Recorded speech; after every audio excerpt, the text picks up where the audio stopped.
భరద్వాజ గారు దర్శరత్న దాసనారాయణ గారి జయంతి ఈ జయంతి సందర్భంగా ఆయన స్మరించుకుంటూ ఆయన జీవితంలో జరిగినటువంటి ఎత్తుపల్లాలు ఎందుకంటే ఆయన అచీవ్ చేసినటువంటి అచీవ్మెంట్స్ కూడా చాలా ఉన్నాయి. అవును, మనం మాట్లాడకపోవాలి. ఎందుకంటే ఇండస్ట్రీ గురువు అని పిలిపించుకున్నటువంటి వ్యక్తి దాసరి గారి గురించి చెప్పాలనుకుంటే మనం ప్రస్తావించవలసిన అంశాలు ఏంటారు? దాసరి నారాయణరావు గారు ఆయన స్టేజ్ నుంచి ప్రారంభమైంది ఆయన జీవితం. అంటే పాలకొల్లులో ఆయన చదువుకునే రోజుల్లోనే నాటకాలు వేయటము, అలాగే కల్చరల్ యాక్టివిటీస్లో చాలా యాక్టివ్గా ఉండేవాడు కాలేజీలో కూడా. ఆయన ఈ ప్రాసెస్లోనే అంటే కష్టపడి పైకి వచ్చినటువంటి వ్యక్తి. అతను సోడాలు అమ్మి చదువుకున్నటువంటి పరిస్థితి. ఆయన ఏదో బోర్న్ విత్ గోల్డెన్ స్పూన్ కాదు. ఓకే, చాలా అంటే ఇబ్బందికరమైనటువంటి బాల్యమే గడిపాడు ఆయన. ఈ పనులు చేసుకుంటూ చదువు మానేయాల్సినటువంటి పరిస్థితి వచ్చినప్పటికీ టీచర్ సపోర్టుతో తను చదువు కంప్లీట్ చేసుకుని తర్వాత ఉద్యోగంలోకి వచ్చాడు. ఇక్కడ హెచ్ఏఎల్లో ఉద్యోగం చేశాడు హైదరాబాద్లో ఆయన. ఓకే, ఈ చేసే క్రమంలో అక్కడ ఒక కల్చరల్ ఆర్గనైజేషన్ పెట్టి నాటకాలు ఆడేవాడు ఆయన. అట్లా రవీంద్ర భారతిలో ఆయన ఆడుతున్నటువంటి ఒక నాటకం చూసి అందం కోసం పందెమని ఒక సినిమాలో ఓ క్యారెక్టర్ కోసమని ఆయన్ని పిలిచారు. ఓకే, మెడ్రాస్ రమ్మని. వెళ్ళాలా వద్దా అని ఒక చిన్న కన్ఫ్యూజన్ ఉండింది ఆయనకి. సరే చూద్దామని వెళ్ళాడు. వెళ్ళిన తర్వాత తీరా ఆయన్ని పిలిచి ఆ క్యారెక్టర్ ఆ రోజుల్లో అంజిగాడు అనేవారు, బాలకృష్ణ అతని పేరు. ఓకే, పాతాళ భైరవ సినిమాలో అంజిగాడు అనే క్యారెక్టర్ పెర్ఫామ్ చేసినటువంటి ఒక ఆర్టిస్ట్. అతనితో ఆ క్యారెక్టర్ చేయించి ఇన్ని పక్కకి పెట్టేయటం జరిగింది. కానీ అది కరెక్ట్ కాదు అని చెప్పి మళ్ళీ ఇతనితో ఒక క్యారెక్టర్ చేయించారు. అలా మెడ్రాస్లో కాలు పెట్టిన రోజే మేకప్ వేసుకోవటం అనేది ఒక రికార్డు ఆయన జీవితంలో. అక్కడి నుంచి మొదలైంది ప్రస్థానం. ఆ తర్వాత ఇతను ఈ పాత్రలు చేసుకుంటూ ఎలా బతుకుతాం ఇక్కడ అనేది అనుకున్నాడు. తను అనుకుని తనలో ఒక రచయిత ఉన్నాడు, స్టేజ్ మీద తను రాసినటువంటి నాటకాలే పెర్ఫామ్ చేసేవాడు ఆయన. ఎప్పుడైతే తనలో రచయిత ఉన్నాడు అనేది ఇండస్ట్రీకి అర్థం చేయించాలి అనుకున్నాడు, ఇమ్మీడియట్గా ఆయన అటువైపు టర్న్ అయ్యాడు. ఓకే, టర్న్ అయ్యి పాల్గుమ్మి పద్మరాజు గారి దగ్గర జాయిన్ అయ్యాడు. ఆ తర్వాత సినిమాలకి డైలాగ్ రైటర్గా మారాడు. ఫల్గుణ మూవీస్ తీసినటువంటి జగత్ కిలాడీలు, జగత్ జంత్రులు ఆ సినిమాలన్నిటికీ ఆయనే డైలాగ్ రైటరు.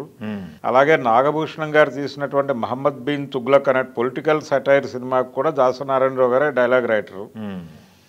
భీమ్ సింగ్ గారి దగ్గర అసిస్టెంట్ డైరెక్టర్గా మొదలైంది. ఓకే, భీమ్ సింగ్ గారు ఎప్పుడైనా ఆయన తెలుగు తమిళ్లో సినిమాలు తీసేవాడు. తీసేటప్పుడు ఇక్కడ ఏదన్నా కొన్ని సీన్లు అటు చేయాల్సి వచ్చినప్పుడు ఈయనకి అప్పు చెప్పేవాడు దాసరికి, తెలుగు సీన్లు నువ్వు తీస్తూ ఉండు, నేను తమిళ్ చూసుకుంటాను అని. అలా ఆయన రామారావు గారి సినిమాలకు కూడా ఒకే కుటుంబం సినిమాకి దాదాపు ఒక 10 రోజులు ఎన్టీఆర్ మీద సీన్లు తీశాడు ఆయన. భీమ్ సింగ్ గారు లేని సందర్భంలో ఈయనే హ్యాండిల్ చేశాడు అది. ఇలా నాగభూషణ్ గారు ప్రొడ్యూసర్ ఆ సినిమాకి. ఇలా తను ఒక రకమైన గుర్తింపు సంపాదించాడు ఇండస్ట్రీలో, రచయితగాను అలాగే అసిస్టెంట్ డైరెక్టర్గా కూడా ఒక గుర్తింపు వచ్చింది అతనికి. ఈ ప్రాసెస్లోనే అదే ఫల్గుణ మూవీస్లో పార్ట్నర్ రాఘవ్ గారు, ఈయనలో ఉన్నటువంటి స్కిల్ని గమనించాడు. ఈయనకి ఒక బ్రేక్ ఇవ్వాలి, ఒక అవకాశం ఇస్తే డెఫినెట్గా సక్సెస్ అవుతాడు అనేది అర్థమైంది ఆయనకి.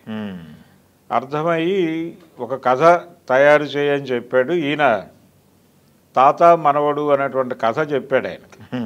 చెప్పినప్పుడు ఆ కథ ఓకే బాగానే ఉంది అని చెప్పి విజయవాడ తీసుకెళ్ళాడు ఆయన. ఆ రోజుల్లో ఎలా ఉండేదంటే ప్రొడ్యూసర్లు పూర్తిగా డబ్బులు పెట్టే పరిస్థితి కాదు. ప్రొడ్యూసర్లు స్క్రిప్ట్ తయారు చేసిన తర్వాత డిస్ట్రిబ్యూటర్ల దగ్గరికి వెళ్ళేవాళ్ళు. ఆ రోజుల్లో డిస్ట్రిబ్యూషన్ రంగం అంతా కూడా విజయవాడలో ఉండేది, మెడ్రాస్లో ఇండస్ట్రీ ఉండేది. మెడ్రాస్ నుంచి విజయవాడ వెళ్ళి అక్కడ డిస్ట్రిబ్యూటర్లను కలిసి వాళ్ళకి కథ చెప్పి వాళ్ళకి ఓకే అయితే వాళ్ళు అప్పుడు కాస్టింగ్ వేసుకురమ్మనేవాళ్ళు, బడ్జెట్ వేసుకురమ్మనేవాళ్ళు. వేసుకొచ్చిన బడ్జెట్ వాళ్ళకి ఓకే అయితే దానిలో కొంత అమౌంట్ వాళ్ళు రిలీజ్ చేసేవాళ్ళు. ఆ రిలీజ్ చేసిన అమౌంట్కి తన దగ్గర ఉన్న డబ్బులు జోడించి సినిమా కంప్లీట్ చేసి వాళ్ళకి ఇచ్చేవాళ్ళు డిస్ట్రిబ్యూషన్కి. వాళ్ళు రిలీజ్ చేసిన తర్వాత రాసుకున్న అగ్రిమెంట్లో వీళ్ళు చేసుకున్నటువంటి ఒప్పందం మేరకు ఆ ఇంట్రెస్ట్ రేటు ప్రకారం వచ్చినటువంటి మొదటి డబ్బులు వాళ్ళు తీసేసుకునేవాళ్ళు. ఓవర్ఫ్లో ప్రొడ్యూసర్కి వెళ్ళేది. ఓకే. ఇది ఆ రోజుల్లో సినిమాలు తీసే పద్ధతి. ఆ పద్ధతిలో ఈయన దాసనారాయణరావు గారిని తీసుకుని విజయవాడ వెళ్ళాడు. విజయవాడ వెళ్ళి నవభారత్ బాబురావు గారిని కలిశాడు ముందు. కలిసి ఆయనకి తాత మనవడు కథ చెప్పారు. ఆయన కథ బాగుంది అన్నాడు. ఓకే, అయిపోయింది, మనం బయటపడిపోయాం, సినిమా మొదలవుతుందనే ఒక చిన్న ఆశ చిగురించింది ఈయనకి. కథ బాగుంది, కానీ ఎవరు డైరెక్ట్ చేస్తున్నారు అన్నాడు ఆయన. ఇతనే డైరెక్ట్ చేస్తాడు అని చెప్పాడు ఆయన, రాఘవ్ గారు. ఇతని డైరెక్షన్ కాదు, కథ తీసేసుకోండి, అతనికి ఏదో సెటిల్మెంట్ చేసి కేఎస్ ప్రకాశ్రావు గారిని డైరెక్టర్గా పెట్టుకుంటే నేను డబ్బులు పెడతా అన్నాడు ఆయన. రాఘవేంద్ర గారి ఫాదర్ని. రాఘవేంద్రరావు గారి ఫాదరు. ఆయన్ని డైరెక్టర్గా పెట్టుకుని ఇదే కథను తీయండి, మీరు బడ్జెట్ వేసుకురండి, నేను డబ్బులు ఇచ్చేస్తాను అన్నాడు ఆయన, నవభారత్ బాబురావు గారు. దాంతో ఒక్కసారి డీలా పడ్డాడు ఈయన, ఏమిటి ఇలా జరిగింది అని. రాఘవ్ గారితో అంటే చెప్పాడు ఆయన, నువ్వేం టెన్షన్ పడకు, ఒక డిస్ట్రిబ్యూటర్ అభిప్రాయం ఇది, ఇంకా చాలామంది ఉన్నారు. ఆ రోజుల్లో న్యూ ఇండియా హోటల్ అని ఉండేది, దాని పక్క సందులో నవభారత్ ఉండేది, దాని పక్కన తారక రామ ఉండేది, ఎదురు సందులో లక్ష్మీ ఫిలిమ్స్ ఉండేది, ఆ వెనక నవయుగ, ఆ పక్కన శ్రీ ఫిలిమ్స్, ఇలా టోటల్గా గాంధీనగర్ అంతా డిస్ట్రిబ్యూషన్ ఆఫీసులే ఉండేవి. తారక రామాకి వెళ్ళారు సాయంత్రం, ఈవినింగ్ షెడ్యూల్. శశివరావు గారని ఆయన్ని కలిశారు. ఆయన కథ విని బాగుందన్నాడు, కథ బాగుంది, ఇది హిట్ అయ్యేటువంటి కళ ఉంది ఈ సబ్జెక్టుకి అనేది చెప్పాడు ఆయన. ఎవరు డైరెక్టరు అనే ప్రశ్న మళ్ళీ వచ్చింది అక్కడ. ఇతనే డైరెక్ట్ చేస్తాడు అని చెప్పాడు ఈయన. చెప్తే ఆయనకి పెద్ద అభ్యంతరం కనిపించలేదు, బాగానే నేరేట్ చేశాడు, తీయగలడనే కాన్ఫిడెన్స్ కలుగుతోంది నాకు అన్నాడు ఆయన. అక్కడికి ఈయన ఆనందం. అప్పుడు బడ్జెట్ వేసుకురమ్మన్నారు, ఆ డబ్బులు ఏదో వాళ్ళు రిలీజ్ చేశారు. ఫైనల్గా తాత మనవడు తారక రామాలో రిలీజ్ అయింది. రిలీజ్ అయ్యి అది చాలా సెన్సేషనల్ హిట్. రాజబాబు అలాగే ఎస్వి రంగారావు, తాత మనవళ్ళు, సత్యనారాయణ కొడుకు, ఈ పద్ధతిలో విజయ నిర్మల్ గారు హీరోయిన్ ఆ సినిమాలో. ఈ పద్ధతిలో సినిమా తీసి తక్కువ బడ్జెట్లో సినిమా చేసి సినిమాని ఆ లెవెల్ హిట్ చేశాడు ఆయన. మొదటి నుంచి దాసరి గారు నమ్మింది ఏంటంటే, నిజానికి చాలామంది డైరెక్టర్లు ఆ టైంలో రచయితల మీద ఆధారపడేవాళ్ళు. చాలా కాలం నడిచింది ఆ ట్రెండ్. నిజానికి అది రచయితలకి స్వర్ణయుగం. చాలామంది అంటే డైరెక్షన్ డిపార్ట్మెంట్లో నుంచి ఏదో ఒక స్క్రిప్ట్ పట్టుకుని ఒక ప్రొడ్యూసర్ని అప్రోచ్ అయ్యేవాళ్ళు, అంటే తను డైరెక్టర్ కావటానికి. వీళ్ళకి జడ్జిమెంట్ ఉండేది తప్ప కథలు డిజైన్ చేసేటువంటి పరిస్థితి ఉండేది కాదు. బి గోపాల్ కావచ్చు, కోదండరామిరెడ్డి గారు కావచ్చు, ఈవెన్ రాఘవేంద్రరావు గారు కావచ్చు, వీళ్ళందరికీ అదే పరిస్థితి. దాసరి రచన నుంచి వచ్చాడు. దాంతో తన సినిమాలకు తనే కథలు ప్రిపేర్ చేసుకునేవాడు ఆయన. ఇప్పటి డైరెక్టర్లు అదే చేస్తున్నారు. ఇప్పుడు రచయితలకి గడ్డు రోజులే. ఇప్పుడు రచయితల్ని పక్కన పెట్టి డైరెక్టర్లే కథలు డిజైన్ చేసుకుని వాళ్ళే ప్రొడ్యూసర్ని అట్రాక్ట్ చేస్తున్నారు. ఇది దాసరి గారి పద్ధతి. అందుకని ఆయన డైరెక్షన్లో అంటే డైరెక్టర్ అనేవాడి మీద టోటల్ ప్రాజెక్ట్ ఆధారపడి ఉండేది. ఆ తరహా ప్రాజెక్టులే చేశాడు ఆయన. బంట్రోతు భార్య చేశాడు. గీతా ఆర్ట్స్లో చాలా పెద్ద హిట్ సినిమా. అల్లు అరవింద్ గారికి ఒక రకంగా ప్రొడ్యూసర్గా లైఫ్ ఇచ్చిన సినిమా అది. ఆ తర్వాత దేవుడే దిగివస్తే అనే సినిమా చేశాడు, సత్యనారాయణ గారు ప్రధాన పాత్రగా. ఆ సినిమా కూడా చాలా పెద్ద హిట్. అంటే ఈయనకు ఒక రకంగా తమిళ్లో బాలచందర్ మోడల్. బాలచందర్ కూడా రంగస్థలం నుంచి రచయితగా వచ్చినవాడే, నాటకాలు రాస్తూ సినిమాల్లోకి వచ్చాడు ఆయన. ఇదే ధోరణి. అంటే ఆ రోజుల్లో శివాజీ గణేషన్, ఎంజీఆర్ సినిమాలతో పోటీ పడేవి ఆయన సినిమాలు, బాలచందర్వి. అదే పద్ధతిలో ఇక్కడ రామారావు గారి సినిమాలతోనూ నాగేశ్వరరావు సినిమాలతోనూ పోటీ పడేవి దాసరి చేసినటువంటి చిన్న సినిమాలు, బ్లాక్ అండ్ వైట్ సినిమాలు.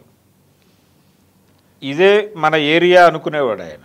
అందుకని కేఎస్ ప్రకాశ్రావు గారు ఒక మాట అనేవాడు ఆ రోజుల్లో, డైరెక్టర్ అనే పదానికి కొంత విలువ కోల్పోతున్నటువంటి సందర్భం ఉంది, దాసరి నారాయణరావు దాన్ని నిలబెడతాడనేటువంటి హోప్ ఉంది నాకు అనే మాట ఒకసారి మాట్లాడాడు ఆయన, ప్రకాష్ రావు గారు. ఆయన స్క్రీన్ ప్లే మాస్టరు, ఆయనే కథలు డిజైన్ చేసుకునేవాడు. ఓకే.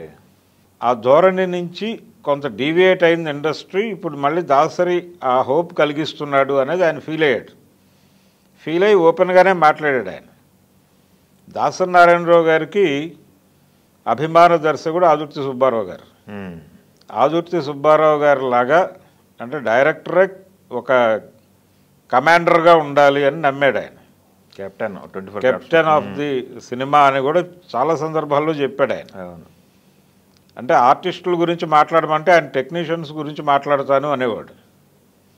ఈ ప్రాసెస్లోనే ఆయన ఆదుర్తి సుబ్బారావు గారిని ఆదర్శంగా తీసుకుని నూతన నటీనటులతో స్వర్గం నరకం అనే సినిమా తీశాడు.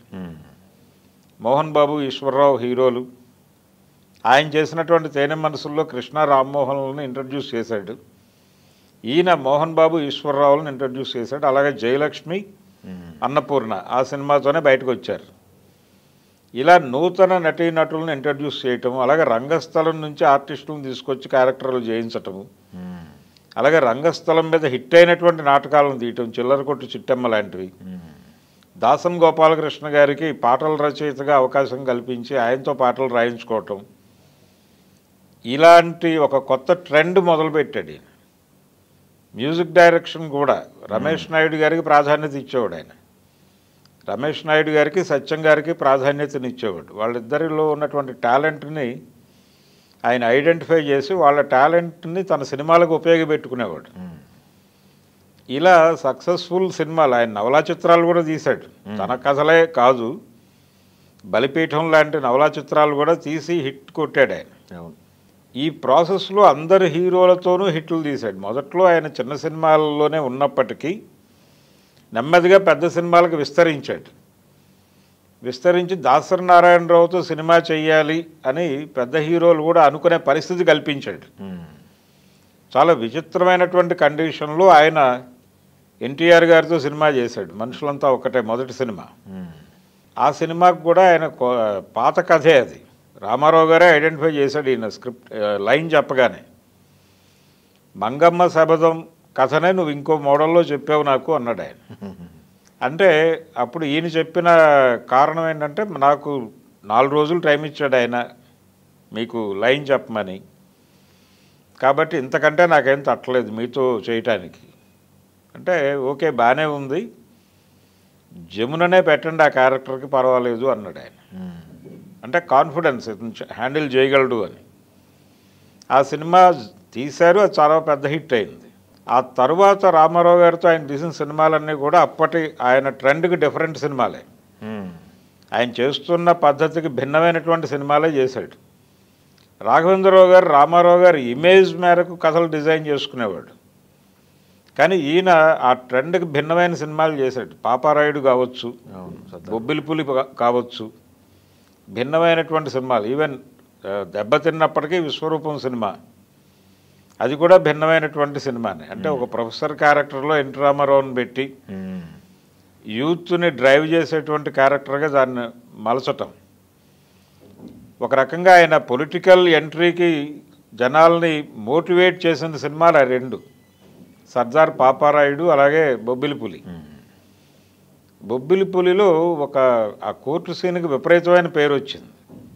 ఆ పేరు రావడానికి దాసనారాయణరావు గారు చాలా లాజికల్గా నడుపుతాడు ఆ సన్నివేశంలో డైలాగ్ని. అంటే నేను యుద్ధ రంగంలో చాలామందిని చంపాను, నాకు అప్పుడేమో బిరుదిచ్చి సత్కరించారు, ఇక్కడ ఒక 4గురిని చంపానని చెప్పేమో ఇప్పుడు ఉరిశిక్ష వేస్తున్నారు మీరు అని అడుగుతాడు. మీరు యుద్ధ రంగంలో చంపింది మన దేశానికి శత్రువుల్ని అంటాడు జడ్జి గారు.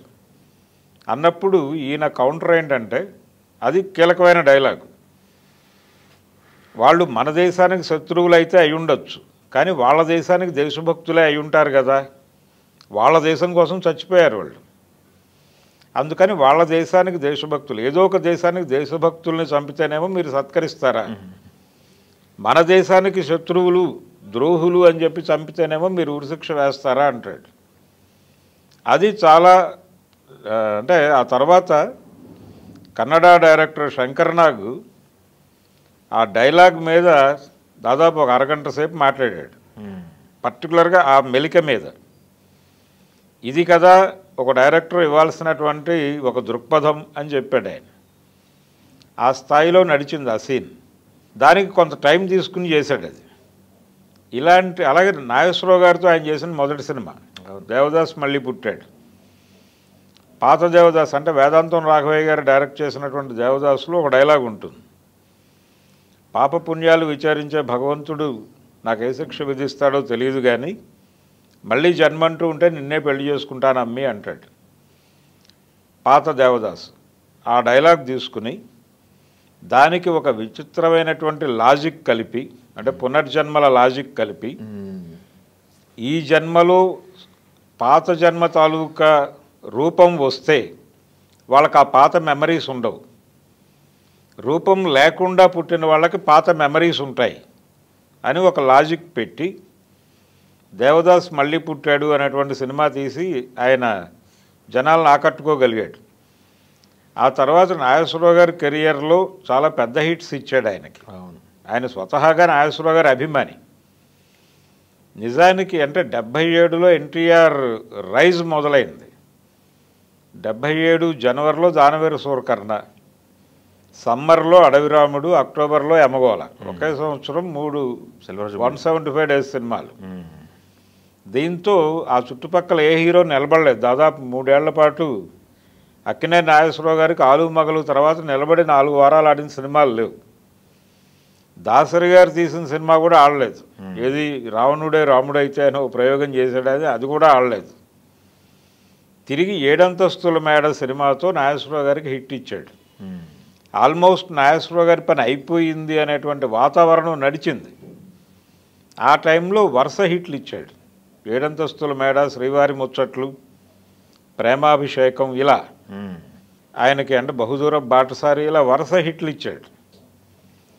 ఇలా ఏ హీరోతో చేసినా ఆ హీరో ట్రెండ్లో వెళ్ళటం కాదు, తన ట్రెండ్లో ఆ హీరోకి ఒక హిట్ ఇవ్వటం అనేది తను చేసినటువంటి ప్రయోగం. అందుకని డైరెక్టర్గా దాసరి నిలబడ్డాడు. అలాగే క్రాఫ్ట్కి ఆయన ఇచ్చినటువంటి ప్రాధాన్యత, ఒక అంటే శ్రీవారి ముచ్చట్లు టైంలో వేటూరి గారు ఇతర ప్రాజెక్టులతో బిజీగా ఉండి పాటలు కొంత డిలే అవుతుందని చెప్పాడు. ఈయన షూటింగ్ షెడ్యూల్ వేసేసుకుని ఉన్నాడు. అప్పటికి ఈయనే రాసేసుకున్నాడు పాటలు, ఈయనే రాసేసుకుని ఆ సినిమాతో కార్డు వేసుకున్నాడు. బుచ్చిబాబుకి కూడా ఈయనే పాటలు రాసుకున్నాడు. ఆ సినిమాలో ఒక పాట రాశాడు శ్రీవారి ముచ్చట్లు, బుచ్చిబాబులో టోటల్ పాటలు ఆయనే రాసేసుకున్నాడు. అక్కడి నుంచి కొనసాగింది. ఇలా ఏదైనా సరే నేను చేయగలను అనే మొదలయ్యేది ఆయన ప్రయాణం. ఎక్కడా వెనకడుగు వేసేవాడు కాదు. అలా ఆయన చేసినటువంటి ఉసై రాములమ్మ సినిమా, అది కూడా సెన్సేషనల్ హిట్. అంటే ఎప్పటిక రిక్షా ఓడు, జనం మూడ్ని బట్టి జనాలకు ఏం చెప్పాలో ఆ తరహా సినిమాలు చేయటము, ఒక లీడర్షిప్ డెవలప్మెంటు, ఎవరు వచ్చినా కానీ అందుబాటులో ఉండటం, యాక్సెసిబిలిటీ ఉండటం. బయట నుంచి వచ్చే వ్యక్తులు కూడా యాక్సెసిబిలిటీ ఎక్కువ ఉండేది. యాక్సెసిబిలిటీ ఉండేది. ఎవరు ఏ సమస్యతో ఆయన దగ్గరికి వెళ్ళాలన్నా, ఏ టైంలో వెళ్ళాలన్నా కానీ ఆయన అవైలబుల్గా ఉండేవాడు. కార్మిక నాయకుడు యాక్సెసిబిలిటీ ఉండేది. వెళ్ళి చెప్పిన తర్వాత ఎవరి నుంచి అయితే ఆ ఇబ్బంది వాళ్ళు ఫేస్ చేస్తున్నారో వాళ్ళతో మాట్లాడే ప్రయత్నం చేసేవాడు ఆయన, ఏ సమస్యకైనా సరే. అదే తద్వారా ఆయన ఇండస్ట్రీ పెద్దగా ఎమర్జ్ అయ్యాడు. ఎవరు ఇచ్చిన పదవి కాదు అది, ఆయన ఎమర్జ్ అయ్యాడు. అలాగే ఆయన దగ్గర ఎప్పుడూ కూడా చాలామంది ఆయన డైరెక్షన్ డిపార్ట్మెంట్లో మొదటి నుంచి కూడా ఆయన నమ్మిన పద్ధతి ఏంటంటే, ఒక పాయింట్ ఏదైనా ఆయనకు తడితే ఒక నలుగురిని కూర్చోబెట్టి వాళ్ళకి చెప్పి దీన్ని డెవలప్ చేయమని చెప్పేవాడు, దాన్ని గైడ్ చేసేవాడు. స్క్రిప్ట్ అయిపోయిన తర్వాత నెమ్మదిగా ఒక లైన్ రెడీ అయిపోతే సెట్స్ మీదకి వెళ్ళేది. అలాగే ఎవరైనా తన దగ్గరికి సినిమా తీయటానికి వస్తే ముందు వాళ్ళు ఎంత పెట్టగలరు, ఎంత మొబిలైజ్ చేయగలం, దీని ఆధారంగా ఆ బడ్జెట్లో సినిమా డిజైన్ చేసేవాడు ఆయన. ఏ హీరోతో చేయాలి దగ్గర నుంచి తనే బాధ్యత తీసుకునేవాడు. దీంతో ఆయన మీద ఒక విమర్శ ఉండేది. దాసరి నారాయణరావు గారు డైరెక్షన్ మానేసి సినిమా కాంట్రాక్టులు చేస్తున్నారు అని కూడా అన్నారు. చేశాడు అది. చేశాడది. అంటే ఇండస్ట్రీలో ప్రతి ఒక్కళ్ళకి వృత్తి అంటే వాళ్ళ ఉపాధికి ఇబ్బంది లేనటువంటి పరిస్థితి నడిపాడు ఆయన. విపరీతంగా సినిమాలు తీశాడు, అందుకనే 150 సినిమాలు చేయగలిగాడు ఆయన. ఇది ఎవరు అందుకోలేనటువంటి అన్బేటబుల్ రికార్డ్. అవును. అంటే ఒక దశలో ఆదుర్తి సుబ్బారావు గారు కావచ్చు, కెఎస్ ప్రకాశ్రావు గారు కానీ, కేవీ రెడ్డి గారు కానీ 20 సినిమాలు చేయటమే చాలా గొప్ప విషయం అనుకున్నటువంటి సందర్భంలో 150 సినిమాలకి డైరెక్షన్ చేసి ఎవరూ అధిగమించలేనటువంటి ఒక రికార్డుని క్రియేట్ చేయటం ఇలాగే జరిగింది. అంటే ఈ సినిమా కాంట్రాక్టరు అనేటువంటి విమర్శలు ఎదుర్కోవటంతోనే జరిగింది. అది ప్రొడ్యూసర్ని అంటే పూర్తిగా తన మీద విశ్వాసం ఉంచమని చెప్పేవాడు ఆయన. నీకు నేను ఒక సక్సెస్ఫుల్ సినిమా తీసిస్తాను. చివరికి నాగేశ్వరరావు గారు కూడా ఆయన మీద డిపెండ్ అయ్యే పరిస్థితి. హిందీలో ఆయనతో సినిమాలు చేయడానికి హిందీ నుంచి నిర్మాతలు వచ్చేవాళ్ళు, వాళ్ళకి కూడా చేసేవాడు ఈయన. రీమేకులు చేసేవాడు తెలుగులో హిట్ అయినటువంటి సినిమాలు. అవును. ఈ ప్రాసెస్లోనే ఆయన అన్నపూర్ణ స్టూడియోస్ అంటే అక్కినేని నాగేశ్వరరావు గారితో ఉన్నటువంటి అనుబంధం రీత్యా ఆయన అన్నపూర్ణ స్టూడియోస్ని సెంటర్గా చేసుకుని ఇక్కడే ఎక్కువ సినిమాలు షూట్ జరిగేలాగా చూసేవాడు. తద్వారా స్టూడియోకి ఒక రెప్యుటేషన్ పెంచాడు ఆయన. అవును. ఈ పెంచే క్రమంలోనే ఆ స్టూడియోకి కొన్ని బకాయిలు పట్టము, చిన్న కాంట్రవర్సీ. అవునా, ఇది గొడవైంది నాగేశ్వరరావు గారితో కాదు, యాక్చువల్గా స్టూడియో మేనేజ్మెంట్ చూస్తున్నటువంటి వాళ్ళతో గొడవ. దానిలో ఆయన తన వైపు నిలబడలేదు అనేటువంటి చిన్న అలక, వాళ్ళిద్దరి మధ్య గ్యాపు, చాలా కాలం వాళ్ళిద్దరూ మాట్లాడుకోకపోవటం, అలా ఒకటి ఆయన జీవితంలో ఒక ఇబ్బందికరమైనటువంటి పరిణామం అది. అలా ఇంత టాలెంట్ ఉండి ఇంత కొత్త తరహా సినిమాలు తీసి అన్ని రకాల సినిమాలు అన్ని జానర్స్ చేశాడు ఆయన. ఇన్ని జానర్స్ చేసినటువంటి దాసనారాయణరావు గారికి పద్మశ్రీ లేకపోవటం, ప్రభుత్వం నుంచి వచ్చేటువంటి పురస్కారాలు లేకపోవడం అనేది ఒక ఇబ్బంది. ఎందుకని అంటారు, పార్టీలో పొలిటికల్గా ఉంటామంటారా? పొలిటికల్గా అంటే ఆయన కాంగ్రెస్ పార్టీతోనే ఉన్నాడు. అవును. కాంగ్రెస్ పార్టీ కేంద్రంలో అధికారంలో ఉన్నప్పటికీ ఆ ప్రయత్నం చేయలేదు ఆయన. అటువైపు డ్రైవ్ చేయకపోవటం వలన అది జరగల. అయితే ప్రతి సందర్భంలోనూ ప్రభుత్వం నుంచి నిర్వహించే కార్యక్రమాలకు కూడా ఈయనే కీలకంగా ఉండేవాడు. ఆ తర్వాత పొలిటికల్ యాంగిల్ తీసుకున్నాడు ఆయన. పొలిటికల్ యాంగిల్ తీసుకున్నప్పటికీ తన స్ట్రైచర్ని ఇబ్బంది పెట్టుకోలేదు ఆయన. వంగవీటి రంగా హత్య జరిగినప్పుడు నిలబడ్డాడు ఈయన. నిలబడి ఇండస్ట్రీ వైపు నుంచి ఒక ఖండన ప్రకటన జారీ చేయటం మాత్రమే కాదు, అక్కడికి వెళ్ళాడు, స్పాట్కు వెళ్ళాడు. ఈ ప్రాసెస్లో కాంగ్రెస్ పార్టీ తరఫున ప్రచారం చేశాడు 89 ఎన్నికల్లో. అయినప్పటికీ ఎన్టీ రామారావు గారి దగ్గర ఆ రెస్పెక్ట్ ఉండేది దాసరికి. ఆయన ఎప్పుడూ ఈయన్ని తక్కువ చూడటమో లేకపోతే ప్రతిపక్షంగా చూడటమో చేయలే. అవును. ఇలా తన స్ట్రైచర్కి ఇబ్బంది లేకుండా ఒక కాంక్రీట్ విమర్శ అయితే చేసేవాడు. అది ఎవరితోనైనా ఉండేది. అలా ఆయన జీవితంలో ఇంకొక అంటే ఆయనే చెప్పుకున్నటువంటి ఒక ఇబ్బంది ఏంటంటే అందరు హీరోలకి హిట్స్ ఇచ్చాడు ఆయన. నాగేశ్వరరావు గారికి ఎవర్ గ్రీన్ హిట్ ఇచ్చాడు ప్రేమాభిషేకం సినిమా. అవును. అది నిజానికి దేవదాసు అనేది ఆయన జీవితానికి ఒక తనని విషాద కథానాయకుడిగా ఎస్టాబ్లిష్ చేసి తనకు ఒక లైఫ్ చూపించిన సినిమాగా దేవదాసుని చెప్పుకునేవాడు ఆయన. కానీ దాంట్లోనే ఒక పిరికి ప్రేమికుడు అనేది శరత్తే డిజైన్ చేసుకున్నటువంటి కథ అది. అదే ప్రేమికుడు అదే క్యారెక్టర్ని రివర్స్ చేసి తన ప్రేయసి తన అనారోగ్యం వలన ఇబ్బంది పడకూడదు అని తనని తాను విలన్గా ప్రొజెక్ట్ చేసుకుని ఆ అమ్మాయి వేరే పెళ్లి చేసుకునేలాగా చేయటం, ఆ డైవర్షన్తో వెళ్ళి దేవదాస్ క్యారెక్టర్ని పూర్తి రివర్స్ చేసి ప్రేమాభిషేకం తీసి హిట్ కొట్టాడు ఆయన. దీనికి ప్రజామోదం ఉంటుందా లేదా చిన్న కన్ఫ్యూజన్ ఉన్నప్పటికీ కాన్ఫిడెంట్గా రిలీజ్ చేశాడు. అవును.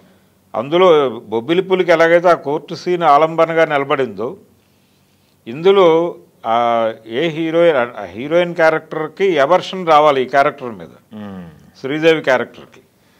ఆ ఎవర్షన్ కలిగించేటువంటి సన్నివేశం జయసుధకి శ్రీదేవికి మధ్య కాన్వర్జేషన్ ఉంటుంది. అవును. ఆ సీన్ నిలబెట్టేసింది సినిమాని. అందులో మధ్యలో నాగేశ్వరరావు రావటం, ఇదంతా ఆ కాంబినేషన్ అంటే డ్రమటైజ్ చేసేవాడు, థియేటర్ని ఎమోషనలైజ్ చేసేవాడు. దాంతో కనెక్ట్ అయిపోయి సినిమాలు పెద్ద హిట్ అయ్యేవి. అవును. ఇది దాసరి గారి టెక్నిక్ ఏదైనా అనండి, స్క్రిప్ట్ మీద కమాండ్ ఉండేది ఆయనకి.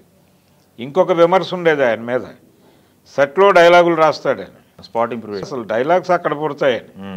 దాంతో కొన్ని సందర్భాల్లో ఇబ్బందులు ఎదుర్కొన్నాడు ఆయన. ఇందాక మనం చెప్పుకున్నటువంటి బొబ్బిలి పులి కోర్టు సీన్ కూడా రామారావు గారు వచ్చేసిన తర్వాత ఇంకా రాయటం కంప్లీట్ కాక ఆయన ఒక కాల్ షీట్ వేస్ట్ అయ్యి వెళ్ళిపోయాడు.